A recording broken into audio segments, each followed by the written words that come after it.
Uylarim xotinini yillab tashlab ketayotganlar kim? 4 oydan oshiq tashlab ketishga haqqing yo'q-ku sen. Mabodo shu safarga boradiganlar bo'lsa. Bu seni probleming, u qanaqa qilib o'zi uylanma bo'lmasa. Nima xotin odam emassan? O'zing 5 oyga xotinsiz yashab ko'rchi nima bo'lar ekansan? 4 oydan oshiq tashlab ketib bo'lmaydi desa, sen kalling bormi, sen gapiraverasan, problem o'zingning. Qo'lingdan kelsa keyin safarga bor. O'zi 4 oyda kelib qo'y, 3 oyda kelib qo'y. Yo olib ket. Yo shetda ishla. Uzoqda bug'doydan yaqinda somoni yaxshi deydi. Uzoqda $1000 chetda $300 yaxshi. Nimaga? Ota yonimizda, ona yonimizda, xotin yonimizda, bola yonimizda. Qanaqangi o'limgacha bo'layotgan xiyonatlar bo'lyapti. Gapirsa yana ba'dan boshqa yoqqa buradi.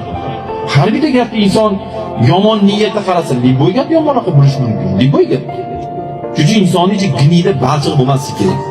Sof dil bo'lish kerak. deb o'ylang.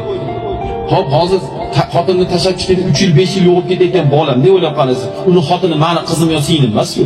Buyog'iga o'zi menga nima? Lekin yo'q, menga nima deb bo'lmaydi.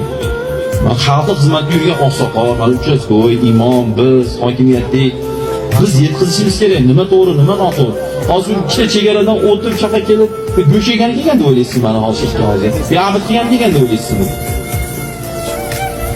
Mana shu haqiqatlarni gapirgan ekan.